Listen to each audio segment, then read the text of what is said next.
Hello, there we go. Hi. Thank you for asking the question. What statement is Shelley making about human nature in Frankenstein? Is it as simple as asserting that all humans are capable of being vicious and cruel? Great question. I think that's part of it, but certainly not all of it. As you know, this was written by Mary Shelley when she was about 18 or 20. She wrote it on a dare, right? She was hanging out with famous writer friends, including her husband, famous poet Percy Bysshe Shelley, who wrote Ozymandias. And so I definitely think we have to look at the author's history. The reason I bring it up, because I think that definitely informs her experience. Her mother was a famous early feminist writer, Mary Wollstonecraft, and but she didn't get to know her. She only knew her by reputation because her mother died when she was very young, and she was raised by a cruel stepmother, and her father was kind of mean to her at that point. And Percy Bysshe Shelley maybe married her not so much because he liked Mary, but because he was interested in the father.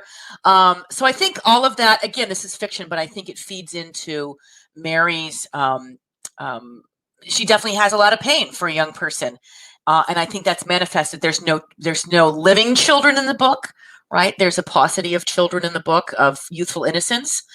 And so I think it's more about, one of the major tropes is, the God complex, right? What happens when we create God? Well, we should take responsibility. Victor should have taken responsibility with the creature. He didn't. He let him go, and he let his best friend Clerval get killed, and he lets Justine take the rap for his younger brother William being killed. So there's that paternal responsibility that is shirked. So to me, it's less about all humans, but it is about the responsibility, the familial responsibility, right? To whatever you bring into this world, you should care for it. You should love it. The creature just wanted love, and Victor couldn't provide that. And then the creature comes back and says, well, can you build me a bride? Can you build me a wife? And he starts, but then he abandons it.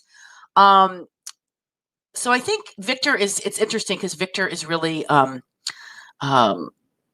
he's very flawed. I think he's an anti-hero. I think he's not a full protagonist. And I think it's more intimate than the larger picture of humans. I think it's more about familial responsibility and love and care, and what happens when you don't, right? And there's this natural versus unnatural, but there's the double layer of Victor is the God and he's also the parent. He's the father, and he shirks both of those responsibilities. And that's kind of terrible with both of those.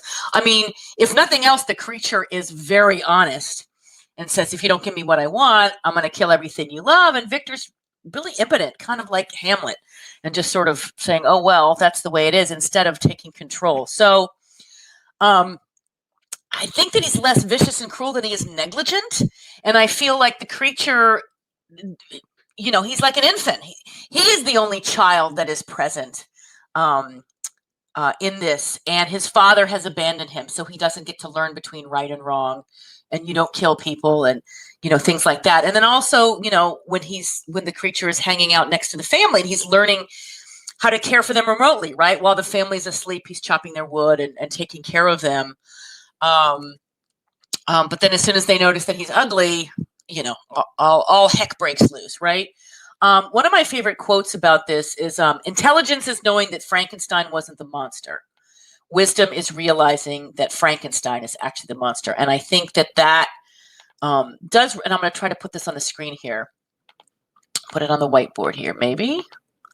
I don't know if it's going to let me put text. Anyways, but that's my favorite quote, right? I'll say it one more time. Intelligence is knowing that Frankenstein wasn't the monster, right? Everybody thinks Frankenstein's the monster. It's called a creature, and it doesn't even have a name, which of course says a lot about the lack of humanity that is bestowed on him by his creator. And then, so of course it's Victor, and of course he's not even a doctor, right? He's a student, and he does this on his spring break or whatever, right? And wisdom is realizing that Frankenstein was actually the monster. I think that that's it.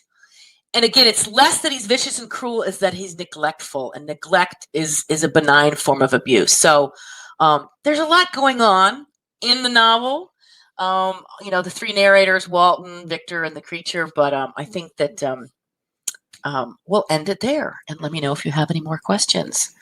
Good luck. It's a very interesting book to read. I've read it a bit.